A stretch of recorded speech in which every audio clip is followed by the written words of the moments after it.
Keeper of the Lost Cities, Everblaze, Chapter 41.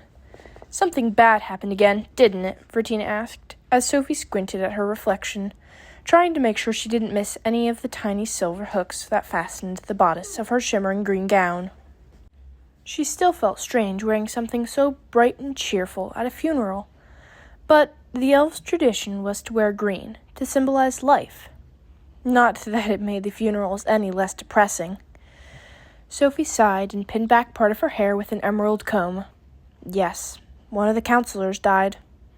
Vertina closed her eyes. Her face looked pinched. I'm sorry. Did you know him? Not as well as I would have liked, Sophie admitted, as she spread a little pink gloss over her lips. Not as well as I should have. I'm so sorry, Vertina repeated.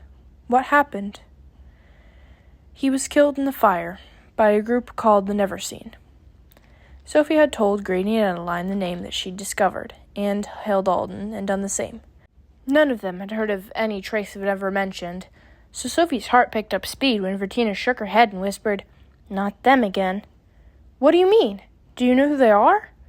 Vertina's eyes stretched as wide as they could go, and she squeaked about saying too much and clicked away. I'm going to have Dex program you to tell me, Sophie shouted, pounding on the glass. Vertina clicked back. He'd never have the chance. I have an auto-erase feature. I can wipe my memory clean and reset it if I have to. Why would you do that? I don't want to. I want you to give me the password so I can trust you. Haven't you found it yet? No. All she'd found was a stupid human mirror. Unless... Is it follow the pretty bird across the sky? Vertina shook her head sadly. No, but a bird is connected to it. Sophie knew Vertina probably meant the clue to be helpful, but it wasn't exactly a revelation. The Black Swan used birds for everything. A bird is connected to what? Grady asked from the doorway. Oh, just a game Vertina and I are playing, Sophie told him, throwing her green velvet cape over her shoulders and pinning it with her ruined crest. She could tell Grady was less than impressed with her lie, but all he said was, You look beautiful. Thanks. She took another glance at her reflection, hating that she looked more like she was headed off to prom, but Grady was dressed just as formally, velvet pants, an intricately embroidered jerkin, and a gold-trimmed silk cape, though his clothes were a deep hunter green. The hint of dark matched the shadows under his eyes as he offered Sophie his hand and told her, Today is probably going to be pretty miserable. I know. I keep wishing it could just be like last time when I still had a little hope to hold on to. There's always hope, Sophie. Just because Kenrick is gone doesn't mean that his work and the things he stood for will vanish. It's just going to take everyone a little time to heal. Sophie cringed. Sorry. Bad choice of word. Grady sighed, mussing his hair. You ready? She wasn't, but she took his hand and they made their way up the stairs with Sandor close behind them. Adeline was waiting for them in the fourth-floor cupola, standing under the glittering crystals of the Leapmaster, her wispy, silky dress floating around her like a summer breeze, and Sophie was relieved to see how calm she looked. No tears, no shadows, just a sad smile as she strangled Sophie with a hug. Remember, we're here for you, she whispered into Sophie's ear. I'm fine, Sophie promised. But she didn't feel fine, as Grady called the Leapmaster to bring the crystals for the Wanderling Woods, especially when Sandor joined them under the crystals. The council would only allow a goblin into the Wanderling Woods if they were expecting some sort of danger. Sophie had thought the crowd for Alden's planting had been huge, but it was nothing compared to the amount to turn out for Kenrick. A never-ending line of green-clad figures stretched down the silvery path, waiting silently for their turn to pass through the archway that proclaimed, Those who wander are not lost. And they weren't just elves. Gnomes, goblins, dwarves, and some sort of wet-looking grayish-green creatures, trolls maybe, were all in the mix. But no ogres. Sophie wondered if any of the Neverseen were lurking among the crowd. She wouldn't put it past them. She reached for Grady's hand, expecting him to head to the back of the line, but Grady led them to the side entrance, hidden among a thick vine of white star-shaped flowers. The goblin guarding the gate was so large he made Sandor look scrawny, and his voice was even squeakier as he told them, "There's a space for you reserved in the clearing. Just look for the silver robes." "Thank you," Grady said, pausing in the middle of the gateway. "Is there a path I'm not seeing?" "The crowd keeps closing it off," the goblin told them, "and I suggest you move quickly." Sandor saluted the guard and took the lead, ordering Sophie to stay right behind him as he pushed into the mass of bodies, creating a narrow wake for them to follow. Despite the suffocating crowd, the Wanderling Woods maintained its eerie, unnatural silence, swallowing the sound of their footsteps as they wove through the carefully arranged trees. Each Wanderling's seed was wrapped with a hair from the person who'd been lost, making the tree reflect their appearance as it grew and absorbed their DNA.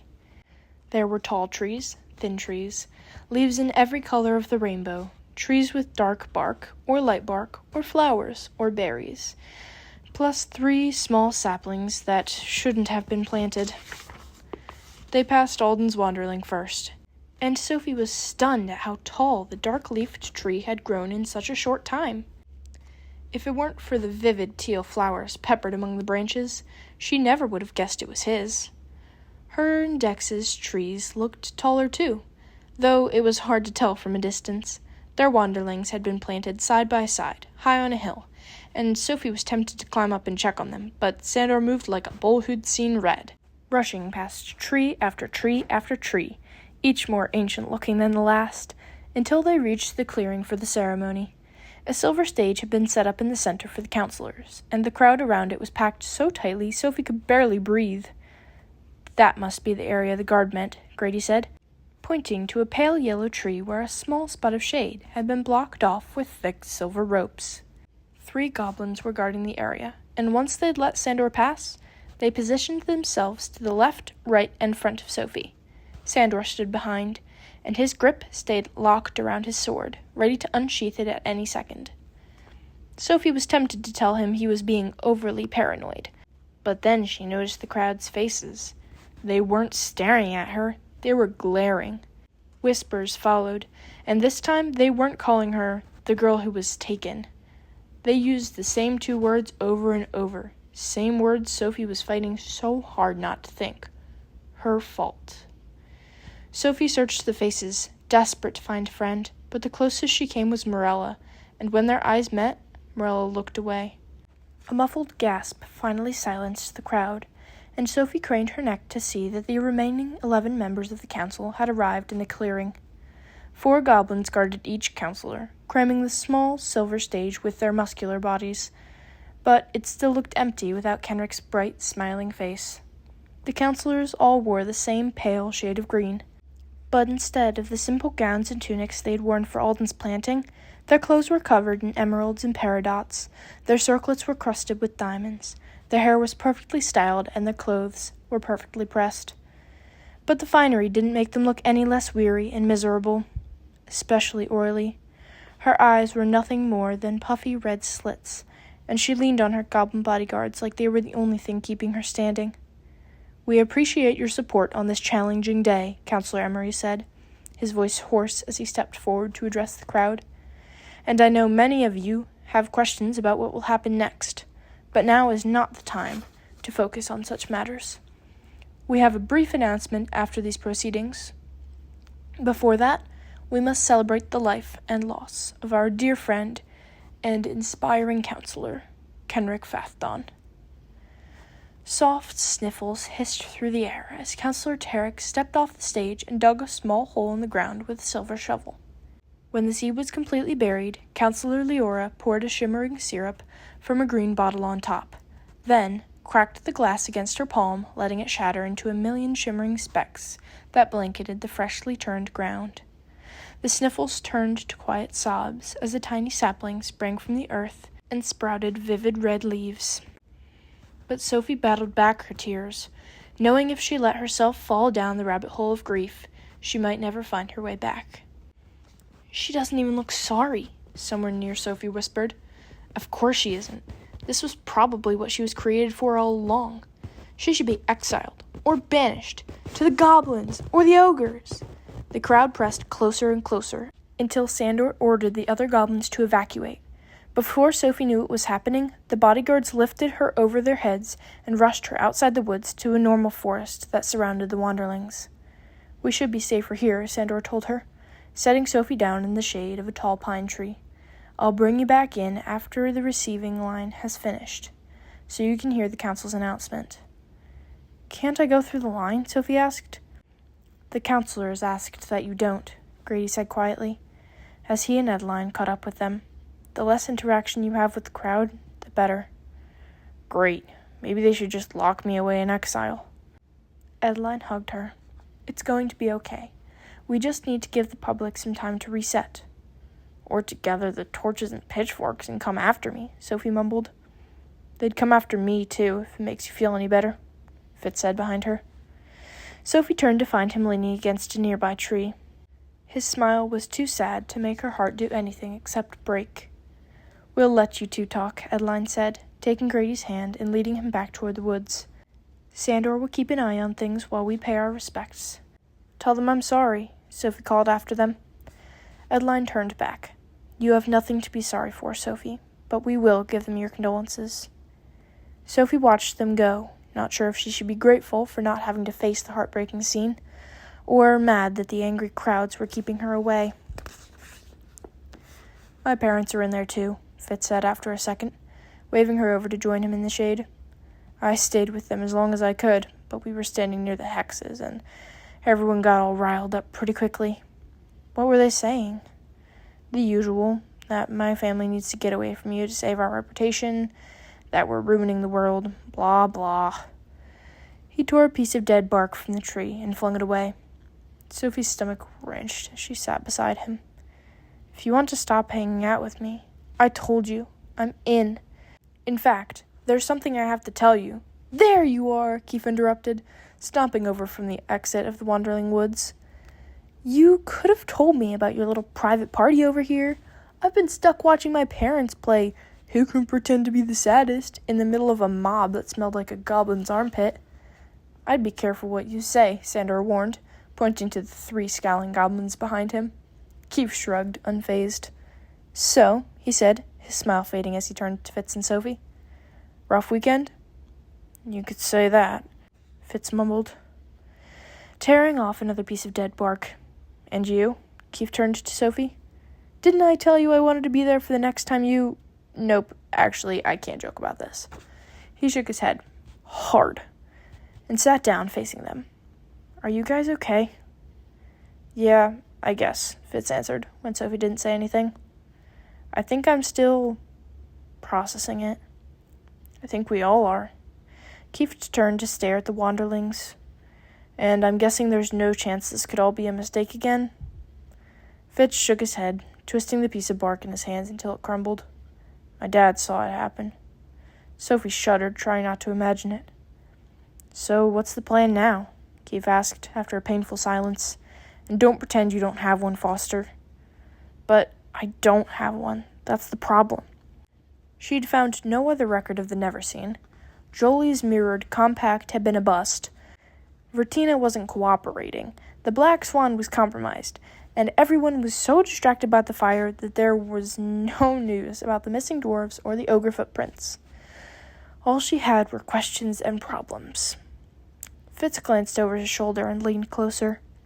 "I might have a plan." Keith jumped in before Sophie could say anything. "Team Keith Foster Fitz doesn't have quite the same ring, but I'm still in. Ooh, maybe we could be the Keefister. Not unless it's the Keefiana-itster," Biana informed them as she appeared next to Keith. "Or the Keefitsuriana." "That doesn't have the same ring," Keith told her. "And have you been here the whole time?" "Yep. I followed Fitz after he left. Figured I could sneak up on anyone that tried to hassle him. And then Sophie came out and I stayed hidden so I could make sure I wasn't left out of their plans." Fitz rolled his eyes. "This vanishing thing is going to be a problem, isn't it?" "Not if you include me." "You guys shouldn't be doing this," Sophie said, wondering if Dex was about to show up and complete the Let's Ruin Our Lives club. "Don't you see? Everyone blames me for what happened, and they'll hold that against anyone who's friends with me." "So?" Bianna asked. "So, don't you care that you're stuck outside the Wanderling Woods instead of standing in the receiving line like normal people?" "No," Keith answered immediately, with Fitz and Bianna only a fraction of a second later. "You think I care about not getting to be around people saying horrible things about my best friend and my brother?" Bianna asked. "I'm your best friend," Sophie said, then realized she was focusing on the wrong thing. "Never mind. What I mean is, they're only saying this because of me. Because of this, aura of doom that seems to ruin everything I touch." "Aura of doom?" Keith asked, a smirk curling his lips. "Sounds like my kind of party." "Mine too," Fitz chimed in. "And mine," Bianna agreed.